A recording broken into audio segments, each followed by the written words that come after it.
If you use a budget camera like me and want to get a shot that looks like this, then I recommend that you watch until the end of this video, because I'm gonna go over my camera, the settings that I use, and my lighting setup. And if you're new to this channel, hi, my name is Issa, and I'm currently a college student majoring in computer science. But I do want to get back to creating content because I did take a long break, which has been almost 3 years now. And I will be covering why I haven't posted on this channel in so long, especially to those of you who might be watching this video right now and who have been subscribed to this channel from way back when I started. I really appreciate you guys. You guys are real ones. And yeah, I'll be explaining why I stopped creating content in a video coming soon. So make sure that you turn on notifications and subscribe if you don't want to miss that. But anyways, with all of that out of the way, let's talk about my camera. So right now I'm recording on the Canon EOS Rebel T7, and I am using the 18 to 55 millimeter kit lens that came with it. Now, if you want to get this camera for yourself, you can get it for around $479 brand new. Now, this camera is mainly geared towards photography, but if you have good settings and good lighting, you can get great video quality out of this camera, like I am right now. I also have a dummy battery connected to the camera, so I never have to worry about the camera running out of battery when I'm shooting talking head videos like this. Now, this dummy battery was also pretty cheap. You can get them for around like 22 bucks for the Canon Rebel T7. That's around what I paid for it. And to the right of me, very close to my camera, I have this cheap, like small, probably like 20-inch computer monitor. And I have this monitor connected to the camera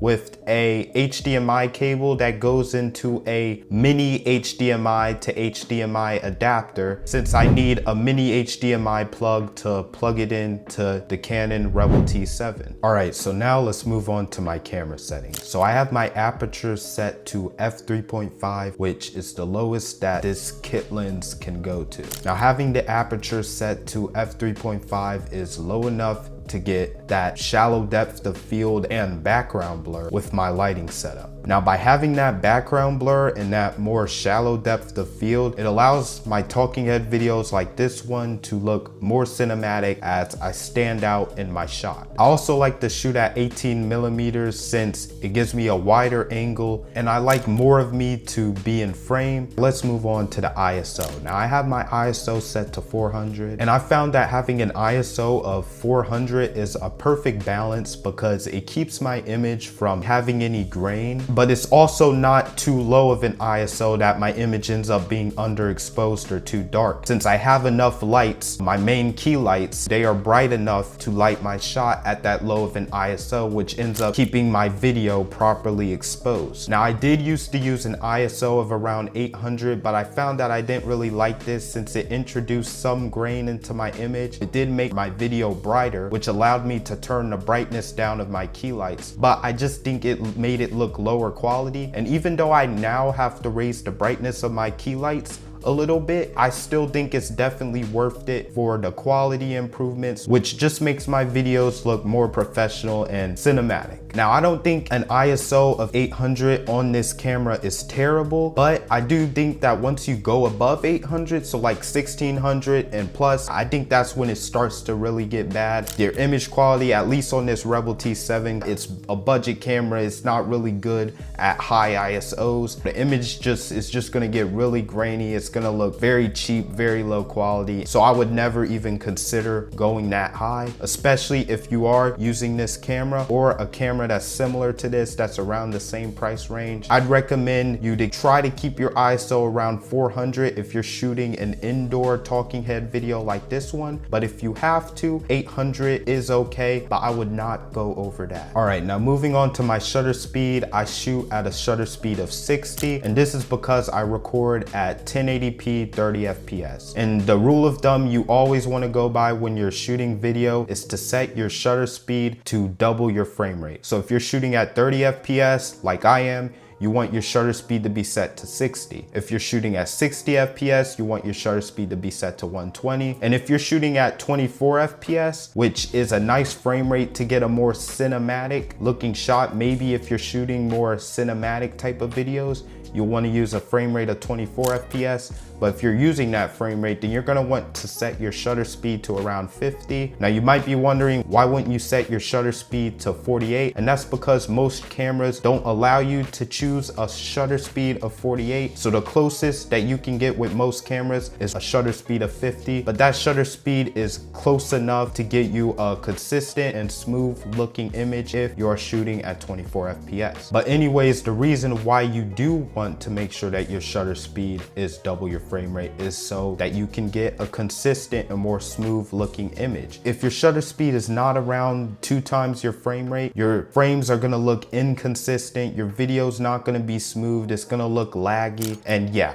So always when you're shooting video, make sure you always set your shutter speed to double your frame rate. That is very, very important. And it's a very simple rule. And moving on to my white balance. Now this is actually the only setting on my camera that I actually have set to auto. And the reason for this is because I am not allowed to choose an exact color temperature for this camera, since it doesn't allow me to choose an exact color temperature in Kelvin. So it only has general settings. So for warmer light or a cooler light, but it doesn't have exact precise settings. So I find the white balance to be off when I try to set it manually, and I can never get it exactly how I want, since I use my 2 key lights at 4500 Kelvin and I can just never get that exact. So I always find that it ends up looking off when I try to set my white balance manually. But when I do just leave my white balance on auto, I find that my camera does a good job of making the color tones look very natural. So with a budget camera like this that doesn't allow me to set my exact temperature, I would highly recommend you just keep it to auto if you want to get a cinematic shot like this. But if you do have a camera that does allow you to set the exact color temperature, then, you know, maybe give it a try and set it to the exact color temperature of your key lights. But since this camera unfortunately doesn't have that feature, I just leave my white balance set to auto. All right, so now that we've covered my camera settings, let's talk about my lighting. So my first key light that's to the left of me is my Mount Dog softbox light, and it costed me around $50, so it's very, very affordable. And I like this key light because it comes with a remote that allows me to adjust the brightness and color temperature to my desired liking so that I can achieve my desired look. It also has an adjustable stand, so I can point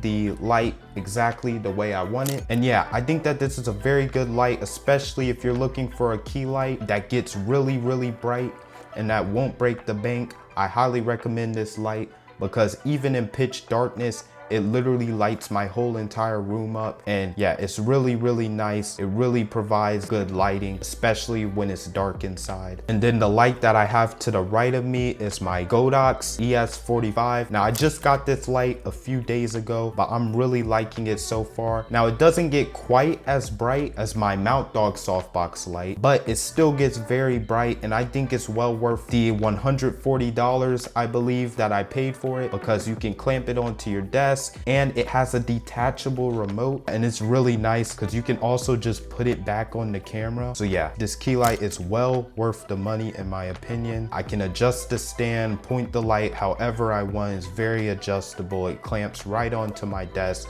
so it's smaller and more compact than my Mount Dog light is. But I think both of them are great lights, and they both serve a great purpose for my setup. And a nice thing about the Godox light is that it also comes with an app that you can download on your phone. With this app, you'll be able to adjust them from your phone, so you can adjust the color temperature and brightness directly from your phone.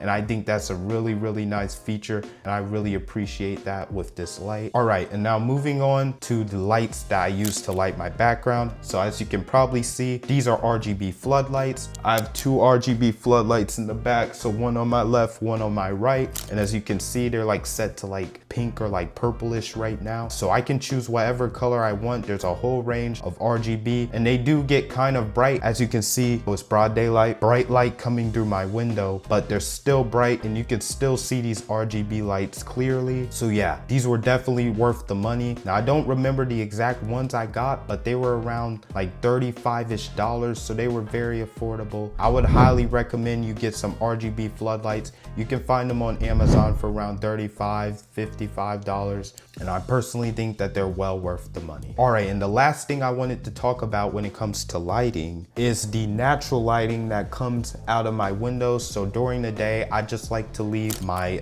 blinds open so that my windows can let in more sunlight, because it personally just feels more natural for me. And I find out, like, yes, I guess I could control the lighting better if I just completely shut my blinds and closed out all the natural light, but it just doesn't feel as natural. I don't like the feel of it in my room because it just feels like I'm closed off from the outside, so I don't really like that. So yeah, that's why I keep my blinds open all the time, so that during the day it feels more natural, because I just like that better personally. And in order to compensate with that, I'll just lower the brightness on my key lights, and that'll be enough so that my image doesn't end up being overexposed. I guess the main point that I'm trying to get across in this video is that you can get a cinematic shot that looks just like this one that you're watching right now with a cheap, affordable budget camera. Even if it's like $300 or like $400, $500-ish dollars like this one. All you need to do is have the right settings and the right lighting setup. And if you make sure you have all of that done, all the settings, all the lighting, I have 2 key lights, so 2 lights that get very bright. So I would highly recommend that you get 2 main key lights that get pretty bright like mine. If you do all of that, you can make a budget camera like this Rebel T7 look amazing. It's not unfixable. You can definitely do it. You can definitely get good video quality like that. So yeah, maybe this will help so that you know you don't have to go out and necessarily buy a more expensive camera right now, and that you can use the camera that you already have with the right settings, the right lights, and get a good cinematic looking shot. But yeah, if you guys did enjoy this video, consider subscribing and turning on notifications so that you don't miss another video.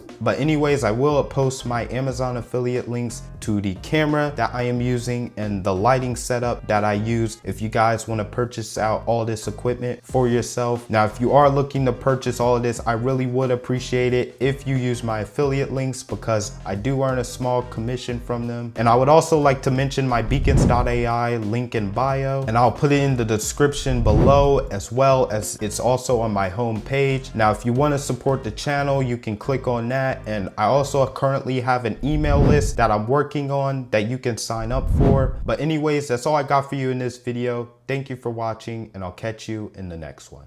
Peace out.